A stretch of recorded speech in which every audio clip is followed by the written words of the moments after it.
Sam en live vous présente le prologue de Hope de Livia L. Oota chez Opportun Éditions. Un livre sur des accidents de la vie, l'amour de la danse, l'amour des gens, l'amour tout court. Tout semble lourd. Chaque mouvement de mes phalanges me demande un effort immense. Un bruit retentit sans cesse, percutant les parois de mon crâne. C'est comme si tous mes sens étaient décuplés après avoir dormi trop longtemps. Où est Eden ? Je l'ai entendu parler durant mon sommeil. Il était là. Je sentais sa présence. C'est donc la première chose à laquelle je me raccroche en peinant à ouvrir les yeux, aveuglé par les néons accrochés au plafond. Peut-être bien que je suis morte. Cette lumière, elle ne vient peut-être pas des lampes. Serait-ce le bout du tunnel ? Lorsque je parviens enfin à les ouvrir, ce que je vois en face de moi ne ressemble en rien à ce que je connais. Je fronce légèrement les sourcils, affolé. Je lève mon bras gauche, d'où un cathéter est posé.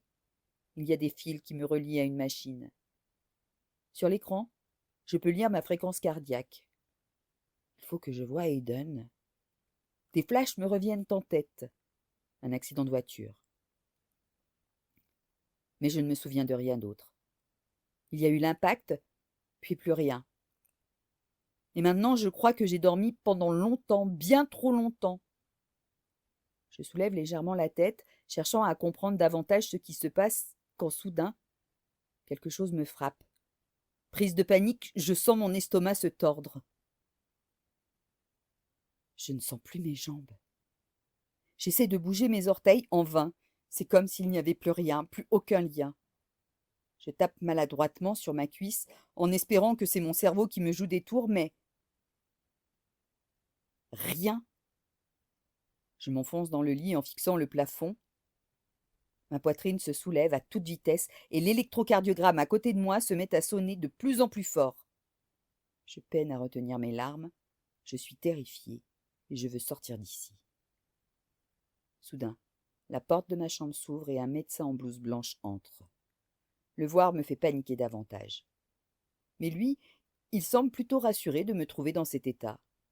« Calmez-vous, me dit-il. Tout va bien. » Je le regarde s'approcher de moi. « Je suis le docteur Lowe, se présente-t-il. Je vais tout expliquer, mais peux-tu d'abord me dire comment tu t'appelles ?»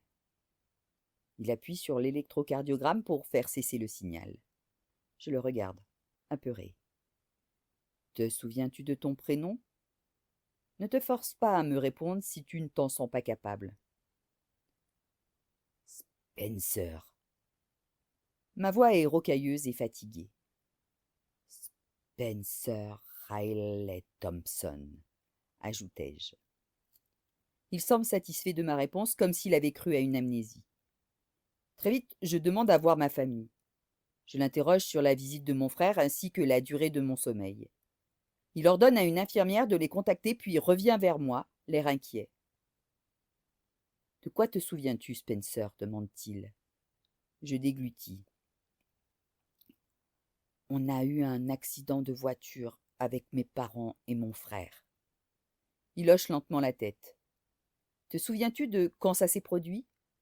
Et là, je ne sais pas lui répondre. J'ai déjà compris que j'avais dormi longtemps. 2, 3 jours peut-être. Je ne sais pas. Je ne suis pas persuadée d'avoir dormi une éternité, mais peut-être que cela remonte à plus loin que ça. « Cela fait 2 semaines, dis-je au hasard. Tu viens tout juste de sortir d'un coma qui a duré 3 mois, Spencer. C'est le choc. Je le regarde et un rire nerveux m'échappe. Je n'en crois pas un mot. C'est impossible. Je n'ai pas pu dormir aussi longtemps, être inconsciente depuis autant de temps. Mon esprit balaie cette information. Je regarde le docteur, silencieuse, incapable de dire le moindre mot. Je fixe le plafond en essayant de faire le vide dans mon esprit. C'est peut-être un rêve, une hallucination. Peut-être que si je me pince... Mais rien, ça fait juste mal. Les mots du docteur tournent en boucle dans ma tête. 3 mois, examen complémentaire, paralysie des jambes. Tout ce que j'arrive à retenir, c'est que cela est peut-être lié au traumatisme, car l'accident de voiture a broyé mes jambes et qu'elles ont trop souffert pour fonctionner. Mais ils n'en sont pas certains. 3 mois. Examen complémentaire. Soudain, la porte s'ouvre en grand et un homme apparaît. Est-ce que... Hayden? Il y a quelque chose de puissant dans le fait de revoir quelqu'un qu'on connaît depuis toujours, après avoir passé 3 mois à flotter dans le vide. Parce que quand Hayden entre dans ma chambre, chamboulé, je ne le reconnais pas. C'est toujours mon grand frère, mais quelque chose est différent. Il a changé. Pas vraiment physiquement, mais je lis dans son regard que ce n'est plus comme avant. Et surtout, un détail me frappe immédiatement, alors qu'il se précipite vers moi, le regard éteint. Il est seul. Les premiers mots que je lui adresse semblent blesser à vif. Hayden, où sont papa et maman? Il prend doucement ma main sans un mot. À cet instant, je sens quelque chose basculer en moi. Nos regards se croisent en silence. Ses doigts serrant les miens, il finit par parler, et soudain mon monde s'écroule. Ils sont morts, Spencer. C'était sur le coup, ils n'ont rien pu faire pour les sauver. Ils sont morts? Lui demandai-je pour réaliser ce qu'il vient de m'annoncer. Il faut qu'il me le confirme. Il faut que je l'entende me dire que nous n'avons plus de parents, que nous sommes désormais orphelins. Oui, Spencer. 3 choses ont toujours suffi à me rendre profondément heureuse. Ma famille, mes amis et la danse. Et depuis que j'ai repris conscience, tout s'effondre déjà autour de moi. Je ne sens plus mes jambes du tout, lui avouai-je au bord des larmes.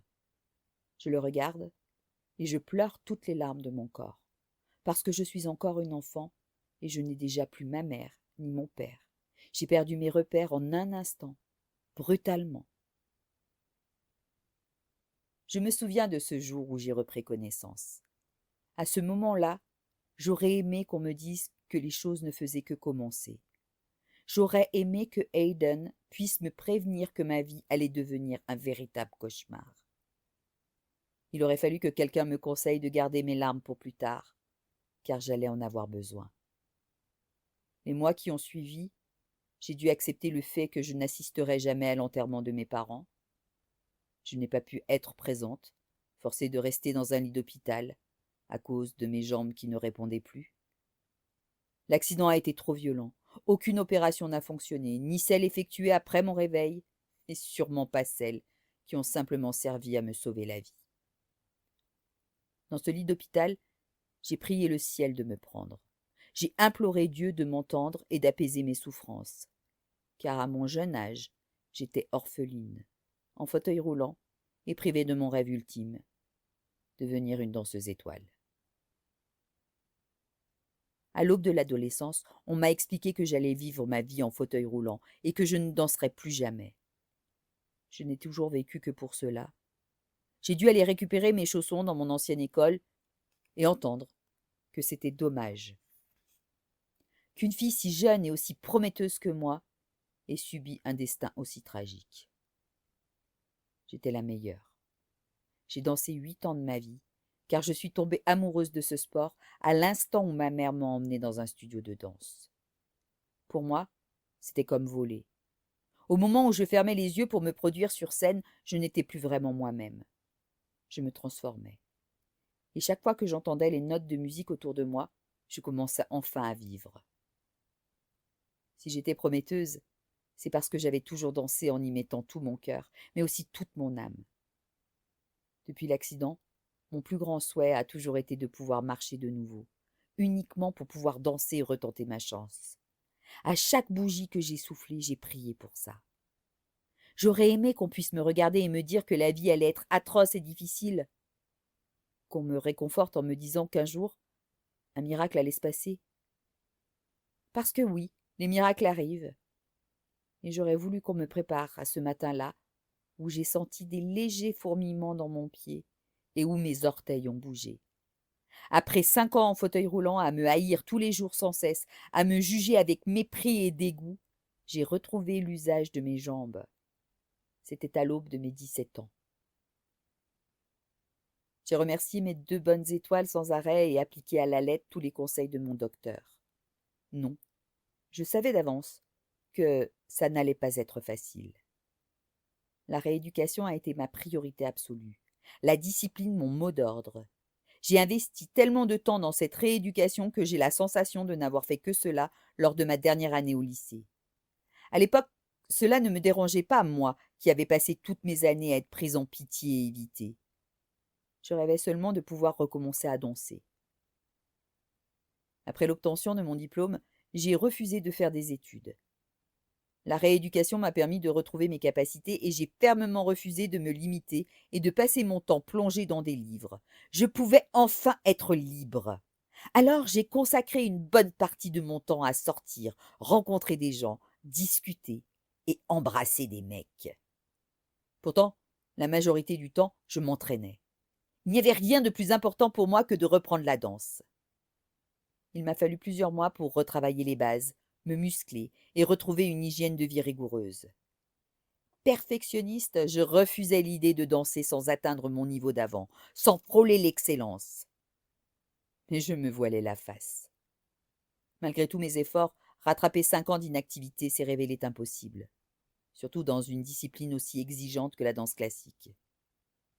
Lorsque j'en ai pris conscience, j'ai hurlé de toutes mes forces. Après une tentative de jeter, j'ai chuté, submergé par l'émotion. Ma cheville s'est tordue violemment, et à la première vague de douleur, j'ai arraché mes chaussons avant de les lancer de toutes mes forces contre le mur du studio. Ce jour-là, j'ai définitivement tourné la page de la danse. J'ai compris plus tard que la vérité était simple.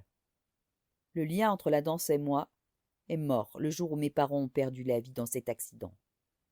Il était temps que je passe à autre chose.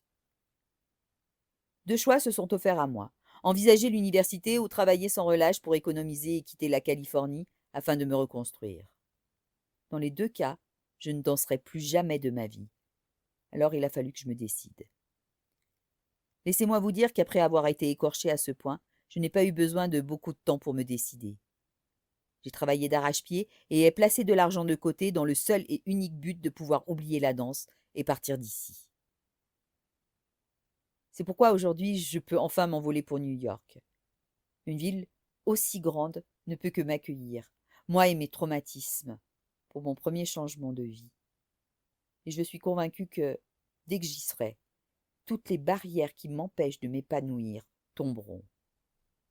De toute façon, après tout ce que j'ai vécu, qu'est-ce qui pourrait m'arriver de pire?